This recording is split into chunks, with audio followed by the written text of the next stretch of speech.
Hello everyone, Radhe Radhe channel में आपका स्वागत है। कैसे हैं आप? आशा करती हूँ आप सब ठीक होंगे। जितिया व्रत के बारे में संपूर्ण जानकारी देने जा रही हूँ, मेरे चैनल पर बने रहें। जितिया व्रत आश्विन मास की कृष्ण पक्ष की 8वीं तिथि को मनाया जाता है। जितिया व्रत में माताएं अपनी संतानों की सुरक्षा और स्वास्थ्य के लिए पूरे दिन और पूरी रात 24 घंटे तक निर्जला उपवास रखती है। यह पर्व 3 दिन का होता है। 7वीं को नहा खा, 8वीं को उपवास और 9वीं को पारण होता है। जितिया पर्व की पूजन विधि। भगवान जितवाहन की कुश से प्रतिमा बनाते हैं और पान कसैली, लौंग, इलायची, चावल, धूप, दीप, पुष्प आदि से पूजन करें।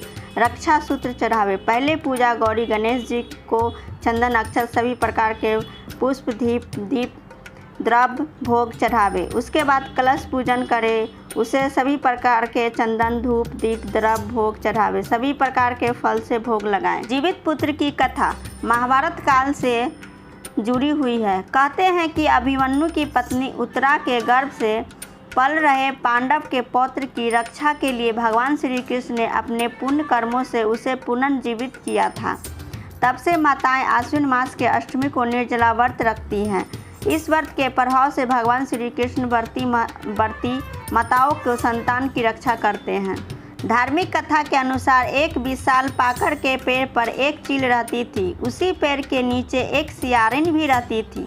दोनों सहेली थी। दोनों ने कुछ माताओं को जितिया व्रत करते देख जितिया व्रत करने का संकल्प लिया और भगवान श्री जितवाहन की पूजा और व्रत करने का प्रण लिया। जिस दिन दोनों ने व्रत रखा था उसी दिन शहर के एक बड़े व्यापारी की मृत्यु हो गई और उसके दाह संस्कार में सियारिन को भूख लगने लगी। मुर्दा देखकर वह खुद को रोक नहीं सकी और उसका व्रत टूट गया। पर चील ने संयम रखा और नियम और श्रद्धा से अगले दिन व्रत का पारण किया। अगले जन्म में दोनों सहेलियां ब्राह्मण परिवार में पुत्री के रूप में जन्म लिया।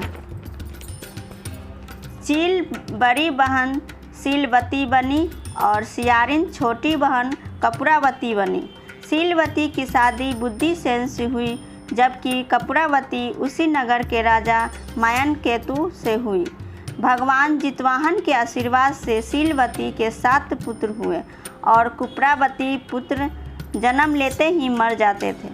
कुछ समय के बाद शीलवती के 7 पुत्र बड़े हो गए और वे सभी राजा के दरबार में काम करने लगे। कपूरावती के मन में उन्हें देखकर ईर्ष्या की भावना आ गई। उसने राजा से कहकर सभी बेटों का सर कटवा दिए। कपूरावती ने 7 बर्तन मंगवाकर उसमें रख दिया और लाल कपड़े से ढककर शीलवती के पास भिजवा दिया। यह देखकर भगवान जितवाहन ने मिट्टी से 7 भाइयों के सिर बनाए और सभी के सिर को उसके धड़ से जोड़कर उन पर अमृत छिड़कर जीवित कर दिए। इसलिए सभी माताएं पूरे हर्ष उल्लास के साथ जितिया पर्व मनाती हैं। जितवाहन भगवान से विनती है सभी व्रती माताएं के पुत्र को लंबी आयु दे और स्वस्थ रखे। वीडियो अच्छा लगे तो लाइक, शेयर और चैनल को सब्सक्राइब करें। राधे राधे।